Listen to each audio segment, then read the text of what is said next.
Gather close, my friends, and let's cast our minds back far beyond the reach of our modern age, back into the swirling mists of a forgotten time.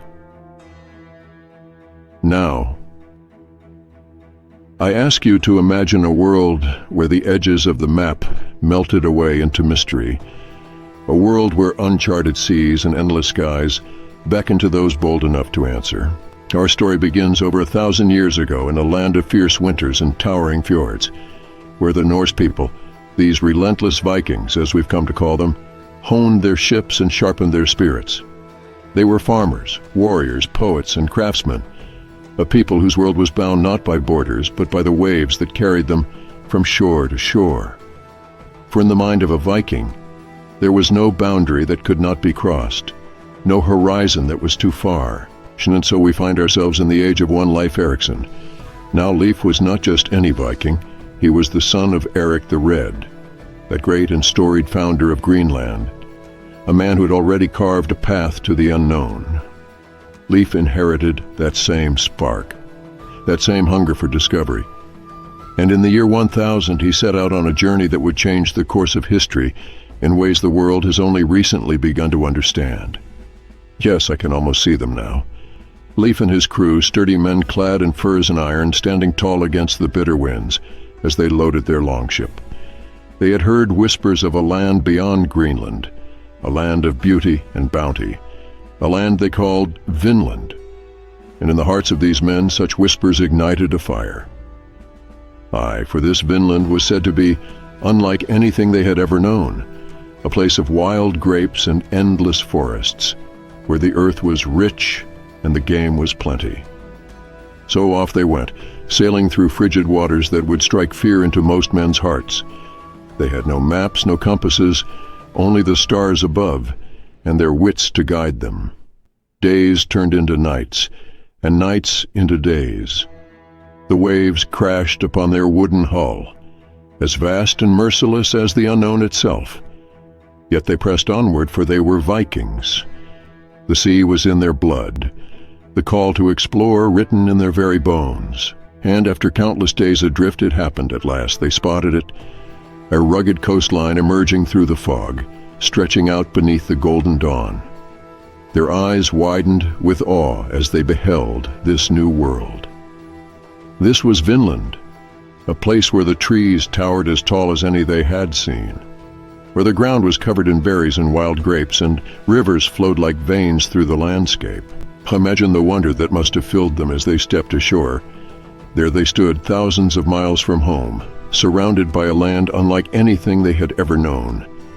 The air must have tasted different, the scent of wildflowers mingling with salt and sea, the sounds of distant animals echoing through the forests. It was as though they had arrived at the edge of the earth itself.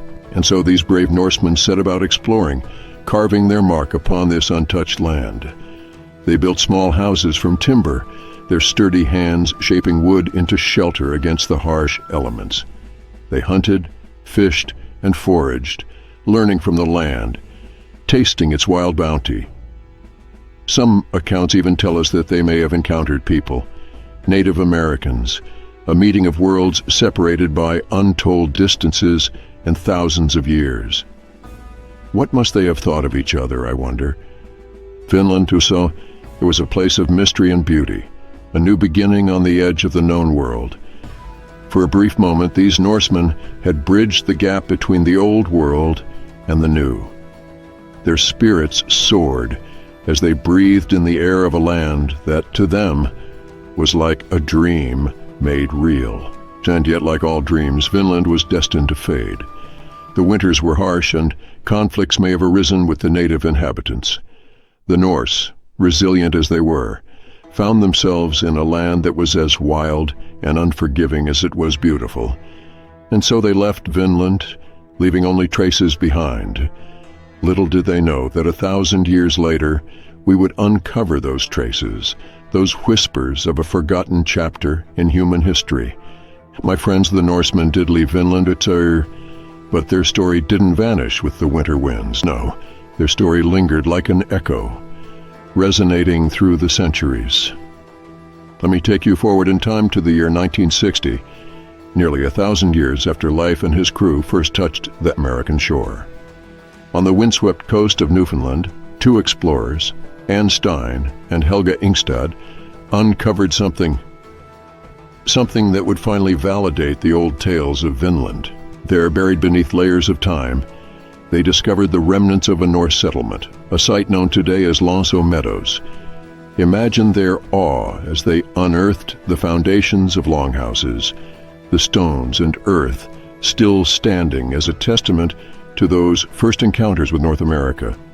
These walls, these ancient hearths, were silent witnesses to a story almost forgotten.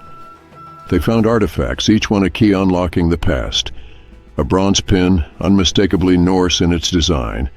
A stone hearth where perhaps Leif himself had warmed his hands. And even shards of iron and bone, remnants of a civilization that had come and gone. These were not mere relics, they were voices speaking across the centuries, whispering, "Yes, we were here." This was the proof that the sagas were not just fables spun around Viking fires, not merely legends crafted to entertain. No. These were true stories, memories passed down through generations, kept alive in the hearts of the Norse. Vinland was real, and the Vikings had indeed walked upon American soil, long before Columbus had even dreamed of such a journey. But here's the question that lingers in the shadows. Why did this story vanish? Why was it silenced, forgotten, left to the dust of history? Perhaps it was the shifting tides of time itself. Or perhaps it was because, in the grand schemes of conquest and colonization that followed Leif's story, simply didn't fit. Columbus's journey, you see, it was wrapped in the power and purpose of empires, of riches to claim and lands to rule. But Leif's journey, it was the quiet journey of a few brave souls, driven not by riches or power, but by the pure, unquenchable curiosity to see what lay beyond. For centuries, history forgot Vinland. It was ignored in favor of grander narratives, the ones that promised glory and wealth. But now we stand on the shoulders of those brave archaeologists and historians who brought this story back to life. We can finally honor the Norse not just as warriors, but as explorers, as seekers, as souls whose daring spirit pushed them beyond the known world and across the seas of myth. And so when you think of the discovery of America, let your mind wander back past the gilded ships of Columbus and instead remember a small Viking vessel cutting through the waves, guided by stars and bound by courage. Remember Leif Erikson and his crew as they stepped onto that distant shore, carving their place in the great tapestry of history, if only for a brief moment. They were the first Europeans to set foot on this land, a quiet, almost forgotten chapter of our past, brought back to life through the tireless efforts of those who seek the truth. This is Echoes of the Past, where we honor those whispers of history that others have left behind. If you're drawn to these stories, if you hunger for the hidden truths and untold tales, then join us. There is so much more waiting to be uncovered, to be remembered. Thank you for listening, and as always, stay curious,